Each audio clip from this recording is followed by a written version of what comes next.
Globo Ecologia. Fundação Roberto Marinho apresenta Globo Ecologia.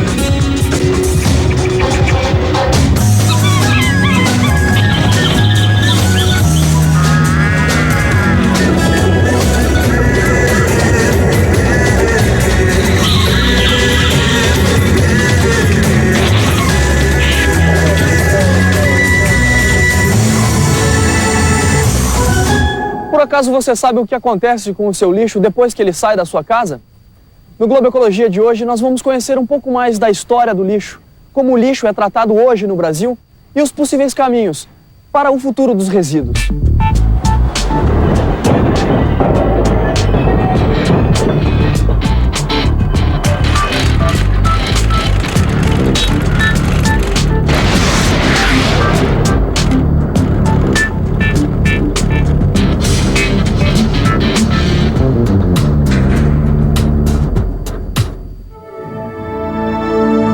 No Rio de Janeiro, o profissional que cuida do lixo é conhecido como gari, uma história que começou ainda nos tempos do Império, no final do século XIX. Até então não havia um serviço organizado de varredura das calçadas nem de coleta nas casas. A cidade foi a primeira do país a criar um sistema de limpeza urbana. O Rio de Janeiro era a capital do Império e o Rio de Janeiro era uma cidade onde o imperador tinha também muitas ideias avançadas e gostava de trazer novidades da Europa. Em 1870, por aí, foi estabelecido aqui um sistema de coleta de lixo, limpeza das ruas e destinação do lixo através de uma concessão com uma empresa cujo dono era um tal Aleixo Gari. E aí acabou que esse nome Gari passou a designar o trabalhador da limpeza urbana. Naquela época, os resíduos eram levados para as áreas de mangue, que eram consideradas insalubres. Nestas fotos, dá para a gente ver o lixo sendo despejado em barcaças para ser transportado para o litoral. Além dos manguezais, algumas ilhas também serviam de local de despejo, como era o caso da Ilha da Sapucaia, hoje conhecida como Ilha do Fundão. Uma área castigada pelo acúmulo de sujeira. Então, aqui no Rio de Janeiro, por exemplo, havia um grande projeto do cais de saneamento. Quer dizer, fazia-se em algumas áreas cais de pedra e aterrava-se o mangue. Então, muitas áreas foram aterradas e exatamente nessa área, muito perto de onde nós estamos, há uma área chamada Manguinhos, que era um grande mangue. Como era o lixo nessa época? Diferente do lixo de hoje, sem plástico, talvez mais fácil de degradar, professor? Era muito material resultante de podas, resultante de limpeza das ruas, restos de comida, cerâmica e madeira. Quer dizer, não existia plástico e muito pouco vidro. Porque os materiais de antigamente se incorporavam ao ambiente, por exemplo. Agora, quando advém o plástico e os metais, aí que as coisas começam a ficar mais complicadas. E isso em quantidades crescentes, que continua crescendo até hoje. Para onde vai esse lixo produzido hoje no Brasil? Bom, grande parte ainda vai para locais inadequados. Vai para, às vezes, a orla da Bahia, por exemplo. Ou vai para a margem dos rios. Ou vai para locais escondidos, por exemplo, atrás de um morro, dentro de um canal. E, em grande parte, ainda vai para lixões.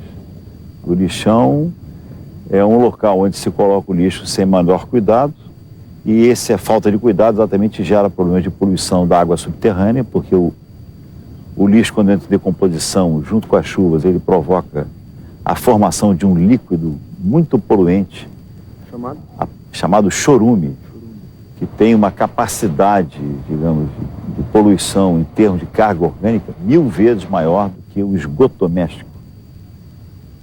E, além disso, ele provoca também problemas de contaminação atmosférica, porque gera o metano.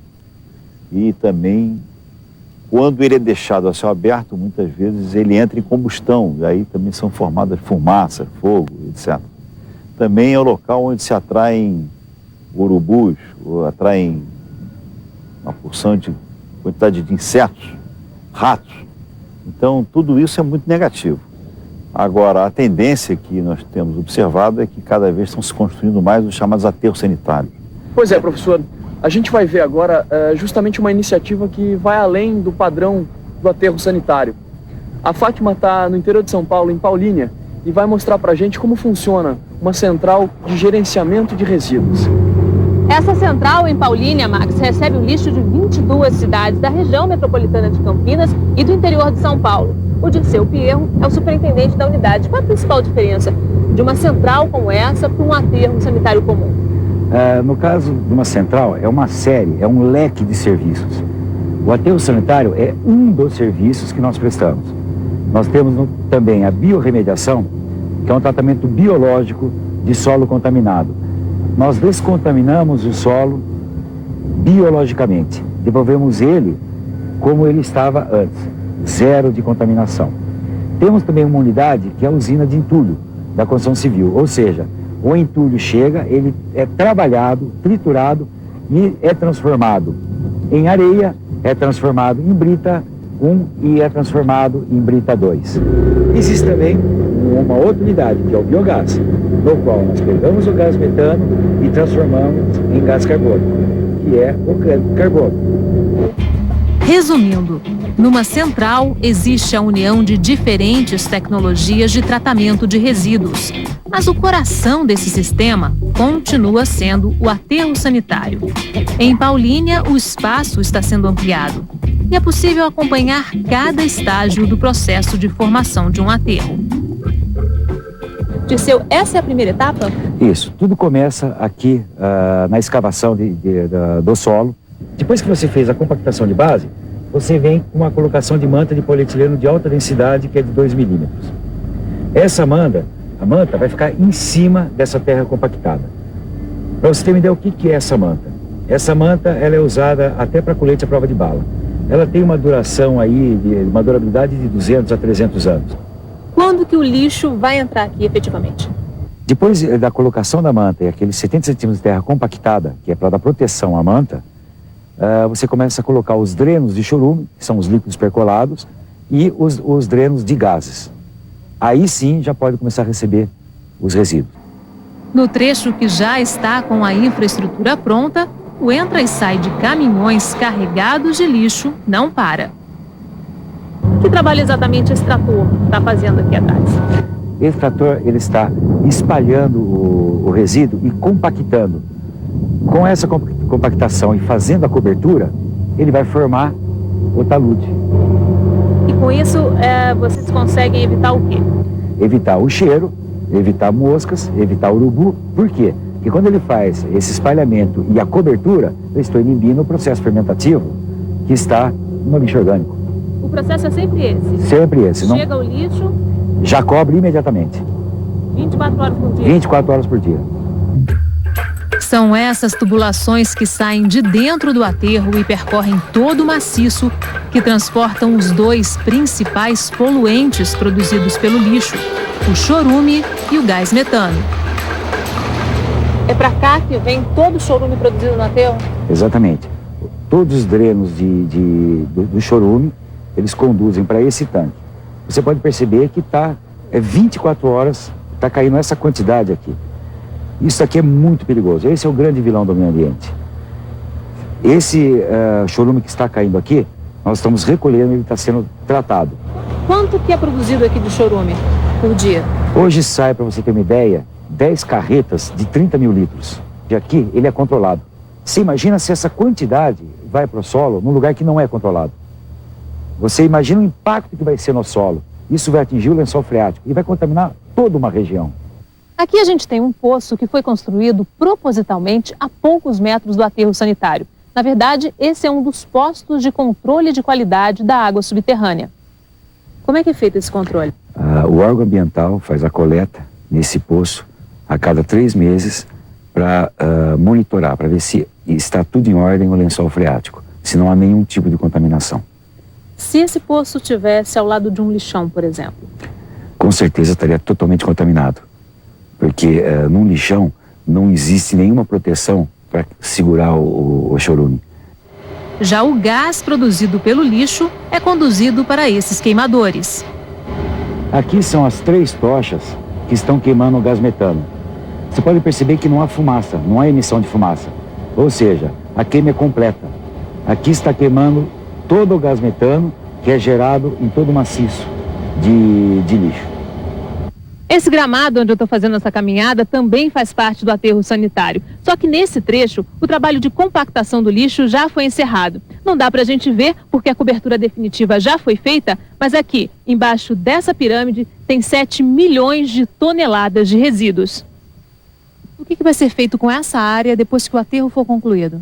Após o encerramento das atividades, nós permaneceremos mais 20 anos com a responsabilidade civil e criminal. Ou seja, nós continuaremos tratando o gás, continuaremos tratando o chorume, continuaremos fazendo todo o monitoramento de todo o lençol freático no entorno da atividade. A experiência mostra que alguns aterros, mesmo após 20 anos, continuam produzindo gases e líquidos tóxicos. É por isso que áreas como essa precisam ser analisadas por órgãos ambientais antes que possam ser liberadas para outras atividades. Essa montanha foi formada ao longo dos últimos 10 anos. Já o novo trecho do aterro deverá levar o dobro do tempo para chegar ao mesmo limite. Por que vocês esperam que essa nova área leve mais tempo para se esgotar?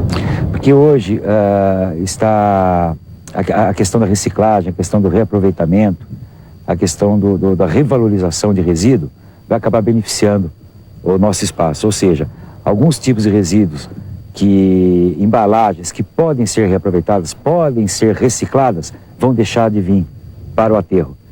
E isso vai, inclusive, diminuir o meu custo operacional. Por quê? Porque o que vai vir para o aterro é realmente o que você não vai conseguir reaproveitar, o que você não vai conseguir reciclar. Aí sim, ele vai aumentar a vida útil. E com isso você evita de usar novas áreas, né? Exatamente. A gente vai conseguir o quê? Dar uma sobrevida nessa área. Se do outro lado eu tive 10 anos, essa eu vou ter 20 anos. Em termos percentuais, comparando com hoje, quanto que no futuro deve permanecer aqui no aterro do lixo que chega? Apenas 20%. 80% vai para a revalorização, vai para a reciclagem e para a transformação em energia. E você vai ver daqui a pouco. O crescimento da importância da reciclagem, uma iniciativa de conscientização dos pequenos consumidores e o futuro dos resíduos. O Globo Ecologia volta num instante. Eu espero você.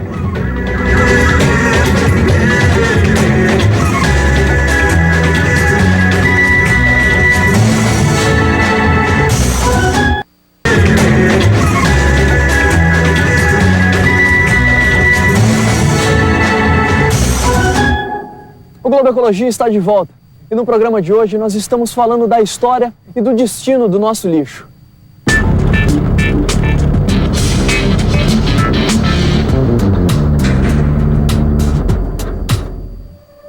A questão do lixo pode ser comparada a um bumerangue. Você até joga para longe, achando que se descartou do problema, mas ele volta, na forma de custo ambiental, para toda a sociedade.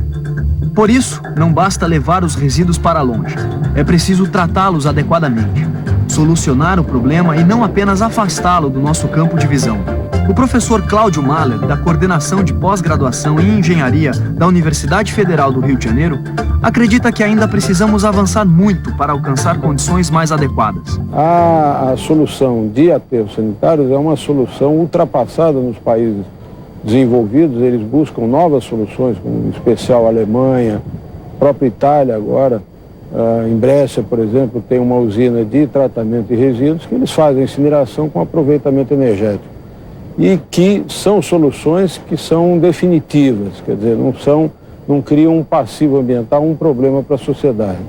Então, como alternativa, nós temos o tratamento térmico com geração de energia, nós temos processos anaeróbios com geração de energia da matéria orgânica. O que seriam os processos anaeróbios? Anaeróbios seria um processo em que você não tem oxigênio presente no lixo e você faz isso com matéria orgânica, havendo geração de energia e aproveitamento dessa energia. Esse seria o gás metano da decomposição desse material? Metano. Geralmente o lixo orgânico.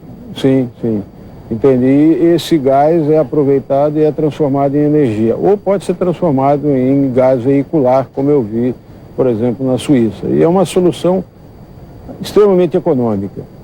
E a gente tem também ainda a compostagem. Então eu diria que a gente tem 4 vertentes. Quer dizer, o tratamento térmico, o tratamento anaeróbio com geração de energia, a compostagem, que em geral daí no caso seria uma compostagem caseira, uma solução perfeita para cidades pequenas, e por fim a importância da reciclagem e do reaproveitamento do material. Nas cidades de Paulínia e Valinhos, no estado de São Paulo, a reciclagem movimenta toda uma cadeia produtiva, graças à separação do lixo seco do orgânico. A cada mês são reaproveitadas nessa cooperativa 370 toneladas de resíduos. Todo esse material vem da coleta seletiva em escolas, indústrias, no comércio e em alguns condomínios residenciais. Na unidade de reciclagem, o papel, o plástico, o vidro, a madeira e o metal são separados e divididos em 85 categorias diferentes. O primeiro passo para que se transformem novamente em matéria-prima, dando origem a novos produtos. Essa aqui é a esteira, onde é feita a triagem mais minuciosa, o pente fino mesmo. Isso, é aqui que a gente processa o material e separamos em média 85 itens de toda a família do plástico, papel, vidro e metal. Nesses tonéis aqui já sai cada produto para um tipo de empresa, para um tipo de reciclagem. Isso, hoje são mais de 50 empresas que nós vendemos, né? Como é que a reciclagem se tornou um negócio viável para vocês?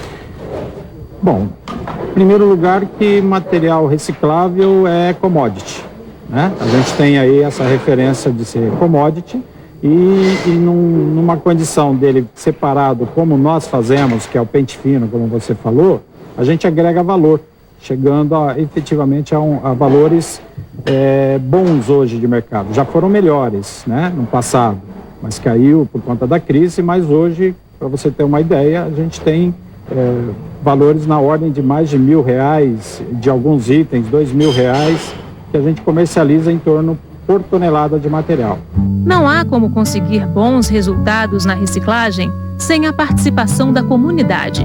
Por isso, o trabalho da cooperativa é combinado a outras ações de educação ambiental. Os alunos das 86 escolas públicas e particulares de Paulínia participam de um programa de conscientização que começa nas primeiras séries. Vocês acreditam que esse trabalho tem que começar na base, nas casas? Obrigatoriamente. E aí a opção da escola é importante.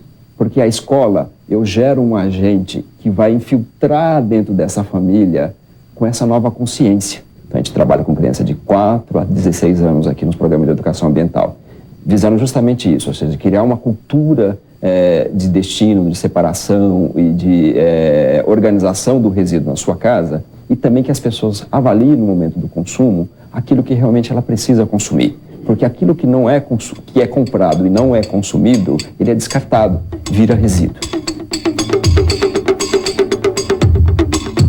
Em geral, as pessoas nas cidades pequenas não moram em apartamento, moram em casa. Então tem jardim, tem quintal. Então tem quintal, ele faz ali no canto, tem diversos processos que podem ser usados para fazer a composição e a degradação, a compostagem desse resíduo. Isso diminui em mais de 50% da quantidade de lixo que o prefeito recebe. Então, resolve em grande parte o problema do lixo da cidade. Senhor, eu queria que o senhor comentasse a frase "não deixar resíduos para as gerações futuras". É não deixar problema para a sociedade futura. O lixo é um problema. Então, se eu não inertizo o lixo, se eu não transformo ele numa coisa ou que pode ser usado em termos de engenharia, ou que pode ser enterrada sem nenhum problema, eu estou gerando um problema que vai ter que ser tratado pelos meus filhos, pelos meus netos. Nós, como população, temos que pensar não só na hora de descartar um produto, mas também na hora de consumir. Será que nós precisamos fazer uso de tantos produtos industrializados? E essas embalagens, por exemplo, não seria melhor reutilizar do que jogar fora? Existem muitas formas de cuidar do nosso planeta. Pense nisso e se informe na sua cidade. No site www.lixo.com.br, você encontra uma série de informações sobre formas adequadas de tratar os resíduos, com dicas de reciclagem e compostagem. O Globo Ecologia de hoje fica por aqui, mas a gente se encontra na semana que vem. Eu espero você. Até lá!